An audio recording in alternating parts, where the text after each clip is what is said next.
लेकिन हमारे एक्सपर्ट्स तैयार हैं।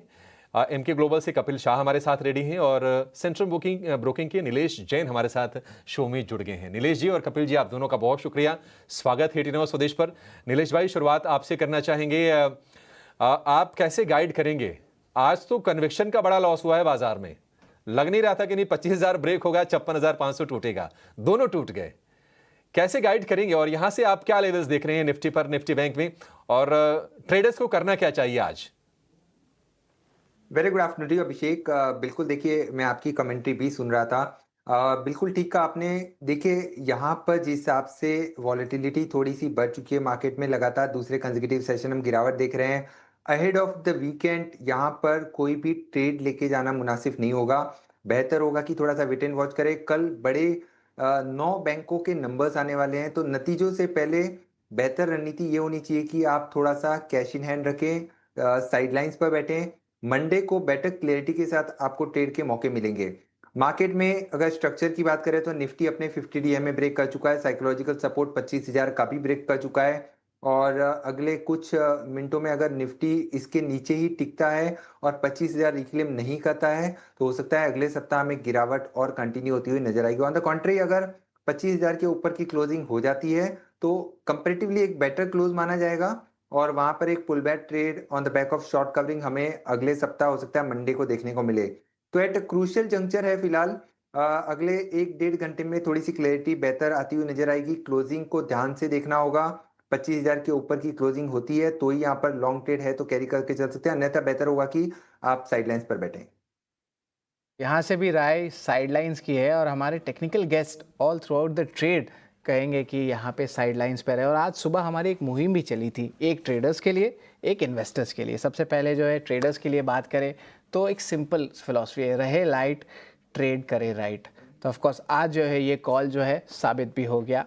अगर आप इस पर अमल किए तो आपको फ़ायदा या नुकसान से आपको हमने बचाया। और इन्वेस्टर्स के लिए सही खरीदें और शांति से बैठें। तो ये बहुत अहम मुहिम है जिस पे आज के आपकी नज़र होनी चाहिए। लेकिन अब चलिए, कपिल जी भी हमारे साथ जुड़ गए हैं। Good afternoon Kapil ji. अब जो हम फोकस करने वाले बाजार में क्लोजिंग ट्रेड्स क्या रहेगा?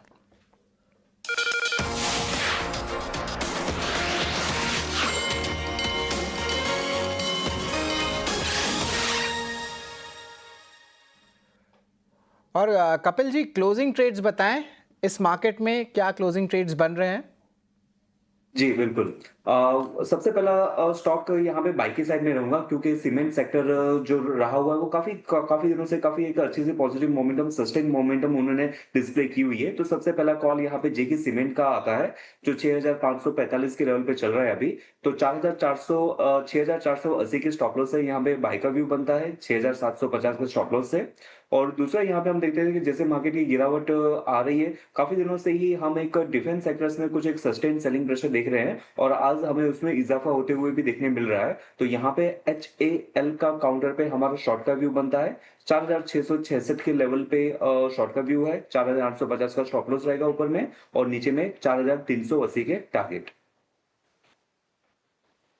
शेल पे जो है सेल की राय है, और आज हम देख भी रहे थे डिफेंस के खेमे में जो है सेलिंग और बढ़ गई है।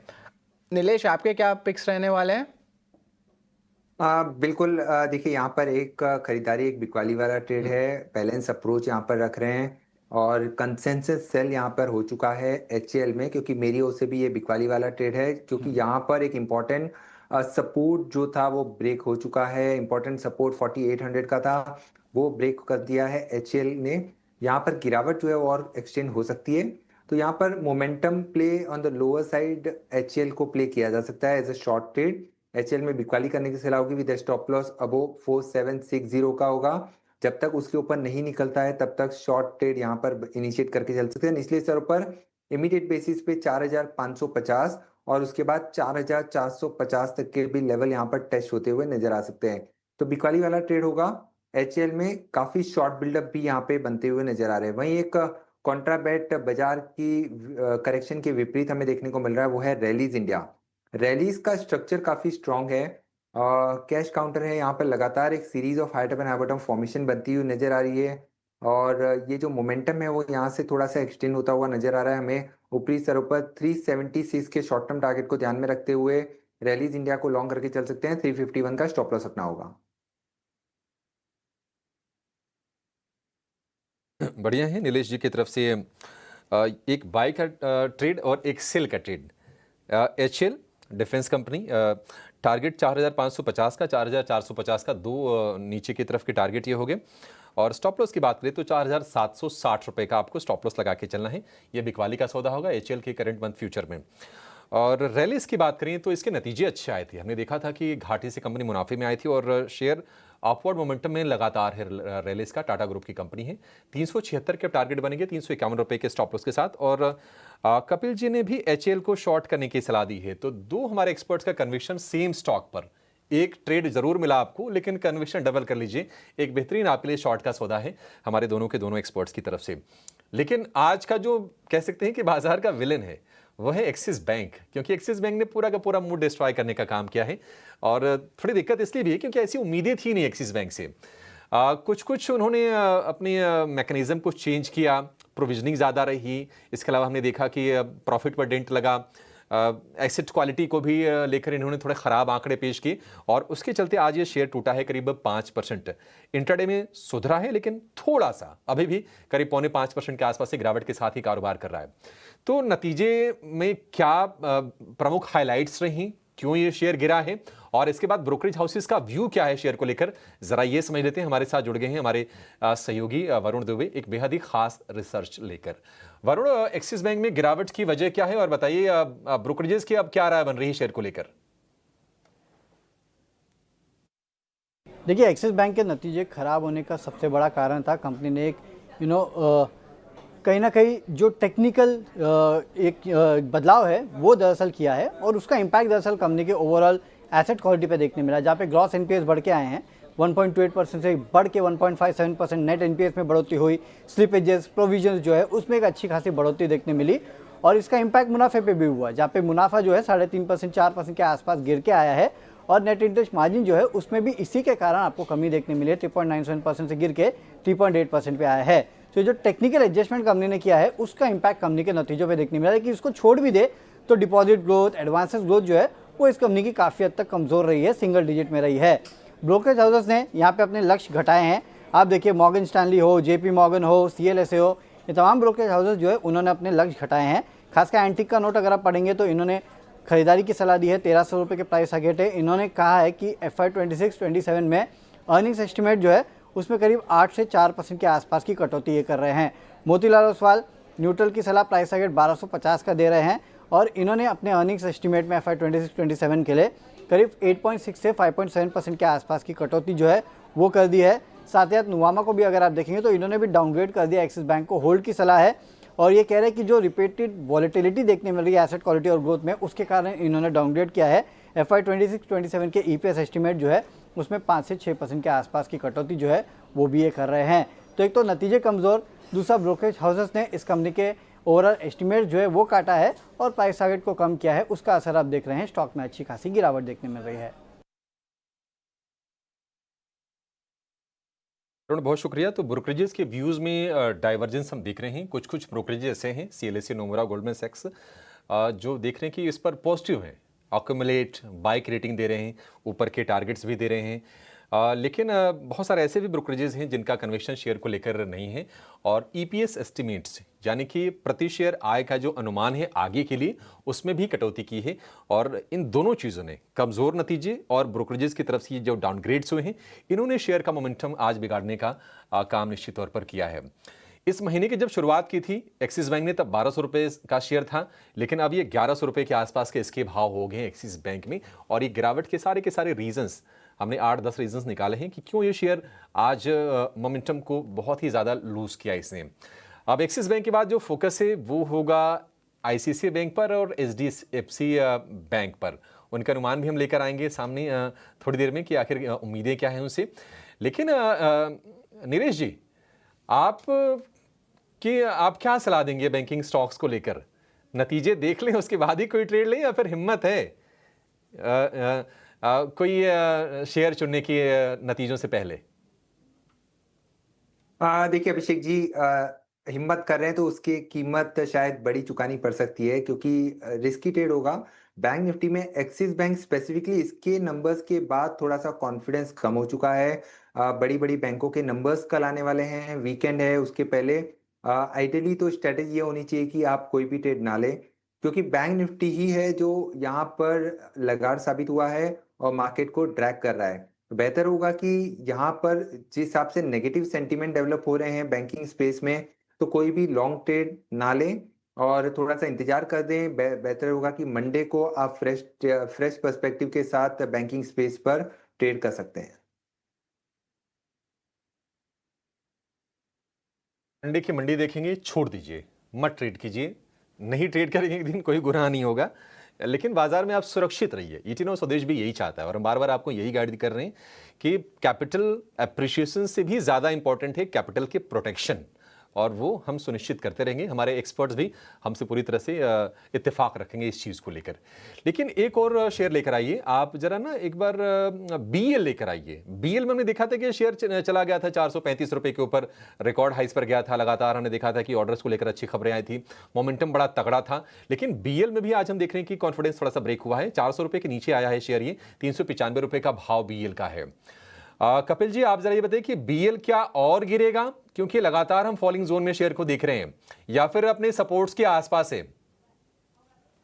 जी, बीएल का बेसिकली देखने जाए तो डिफेंस सेक्टर है। एक टाइम से बहुत काफी अच्छी मोमेंटम हमें देखने मिली थी, लेकिन मार्केट तो जस्ट अभी ही कुछ दिनों से गिरना स्टार्ट हुआ था। लेकिन इससे पहले ही डिफेंस सेक्टर्स में हमें कहां ना कहां पे सेलिंग प्रेशर देखने मिल रहा है, तो वो फॉल में कहां ना कहां पे ये सेक्टर लीड कर रहा है। और बीएल का देखते हैं तो 430 से लेके 395 के लेवल के यहाँ पे आ गया है। स्टॉक सपोर्ट के नजदीक तो है, लेकिन सपोर्ट के नजदीक होने के बाद में हम थोड़ा सा वेट करते हैं कि बाय की कंफर्मेशन के लिए। अभी तक वहां पे सपोर्ट पे कोई बायर का प्रेजेंस हमें देखने नहीं मिला हुआ है, तो 390 के यहाँ पे सपोर्ट है। लेकिन in the absence of selling buying pressure, तो हम अभी तो यहाँ पे बाय के लिए अवॉइड ही कर रहे हैं।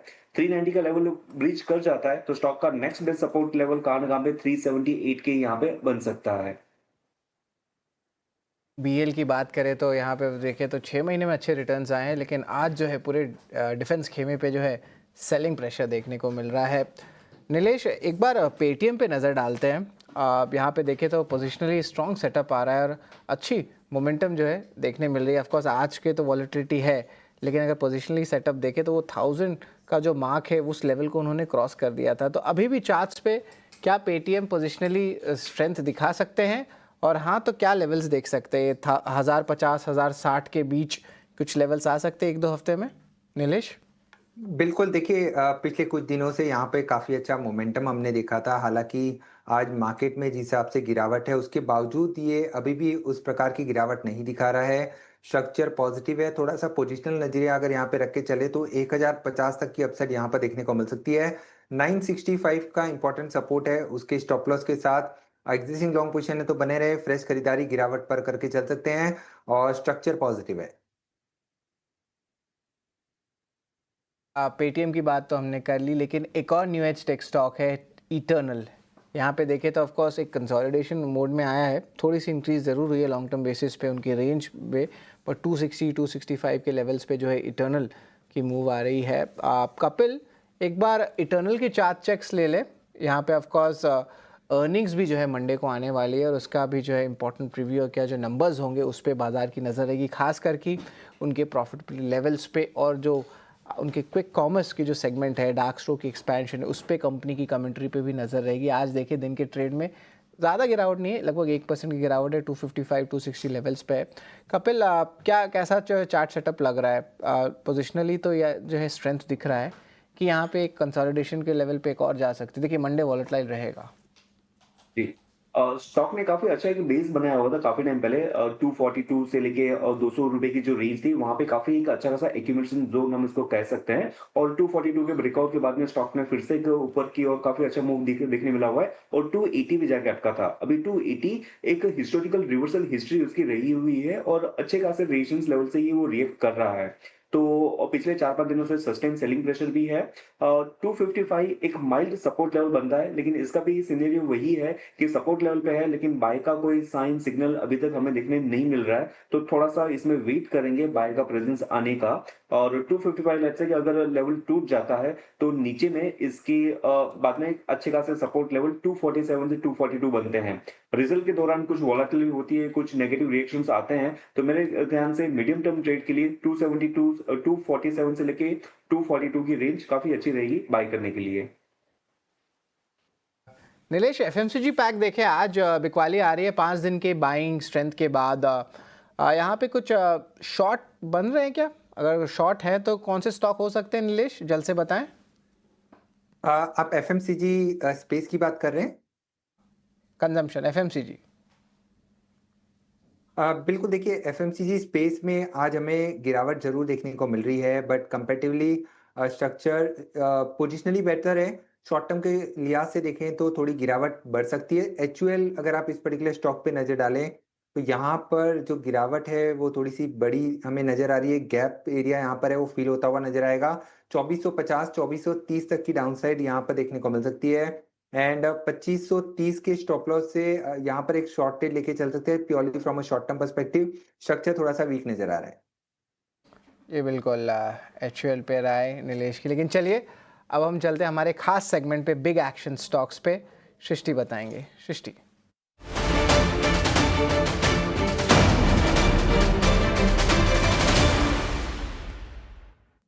तो देखिए बाजार में तो आज गिरावट आई है, पर ऐसे में भी कुछ एक काउंटर्स हैं जो कि अच्छा प्रदर्शन कर रहे हैं। और इसमें सबसे पहले बात करते हैं टाटा कम्युनिकेशंस की, क्योंकि ये कंपनी इस बार नतीजे तो इस बार खास नहीं थे। सीक्वेंशली आप देखेंगे तो एक गिरावट ही देखने को मिली अक्रॉस द बोर्ड, बट इसके अलावा मैनेजमेंट की कमेंट्री ने उत्साह ज़रूर भर दिया। लगभग 2% की तेज़ी जो है ये काउंटर दिखा रहा है, जहाँ पर उनका कहना है कि वो ऑल राउंड ग्रोथ देख रहे हैं अपने डिजिटल पोर्टफोलियो में। जो फनल है वो काफ़ी अच्छी है और आने वाले समय में कई सारी डील्स हैं जिस पे कंपनी ऑलरेडी काम कर रही है और ऑर्डर बुक भी आने वाले टाइम में ग्रो करेगी। इस पॉजिटिव कमेंट्री के चलते आप देख सकते हैं कि स्टॉक में एक अच्छा रिएक्शन है और साथ ही साथ जो तमाम सब्सिडरीज हैं कंपनी की उनमें एक अच्छा टर्न अराउंड हो रहा है, ऐसा मैनेजमेंट का कहना है। और स्टॉक में एक अच्छा मूव भी हम देख रहे हैं। इसके अलावा जो एक स्टॉक काफ़ी प्रेशर में है और इनफैक्ट सुबह से ही प्रेशर में है, वो है रूट मोबाइल। आप देखेंगे 4% की गिरावट यहाँ पर हावी होती हुई दिख रही है। नतीजे बेहद खराब थे और उसके बाद भी आप देखेंगे कि यहाँ पर जो कंपनी का सीईओ है उन्होंने एक रेजिग्नेशन दे दिया है, गौतम बदालिया ने। और अब जो कंपनी की नई नियुक्ति होगी 18 जुलाई से राजदीप कुमार गुप्ता जो हैं कंपनी के मैनेजिंग डायरेक्टर और सीईओ बनेंगे। और इसके चलते भी आप देख रहे हैं कि स्टॉक में एक हल्का रिएक्शन ज़रूर है। इसी के साथ साथ आप देखेंगे जो दूसरा हमारा बिग एक्शन स्टॉक है वो उसकी अगर हम बात करें तो मेटल काउंटर्स में आज एक अच्छा एक्शन है, जिसमें तमाम स्टॉक्स जो हैं वो मेटल पैक से अच्छे तरीके से ट्रेड कर रहे हैं। और रियल्टी पैक में गोदरेज प्रॉपर्टीज़ आज अच्छा प्रदर्शन कर रहा है। देखिए रियल्टी स्पेस काफ़ी इंटरेस्टिंग हो रहा है। डीएलएफ जैसी कंपनियां जो है मुंबई में आ रही हैं और साथ ही मुंबई बेस्ड या महाराष्ट्र बेस्ड जो कंपनीज़ हैं वो बेंगलुरु को फेस कर रही हैं और वहाँ पर अपना कंपटीशन और प्रेजेंस बढ़ा रही हैं। और गोदरेज प्रॉपर्टीज़ यहाँ पर खबर के दम पे आप एक्शन देख रहे हैं। 1% से भी ज़्यादा की तेज़ी, वो भी ऐसे बाजार में। तो ये तमाम स्टॉक्स हैं जहाँ पर आज बिग एक्शन है। जी बिल्कुल, धन्यवाद सृष्टि। बिग एक्शन स्टॉक्स आप हमें बताया। लेकिन एक छोटा सा ब्रेक लेते हैं। ब्रेक के उस पार जो है हम अहम प्रीव्यूज़ के बारे में फोकस करने वाले हैं। रिलायंस है, आईसीआईसीआई बैंक या एचडीएफसी बैंक रहेगा, और इम्पॉर्टेंटली हमारे इम्पॉर्टेंट टेक्निकल कॉल्स क्या रहेंगे गैस के, वो भी हमारे साथ आप देखेंगे।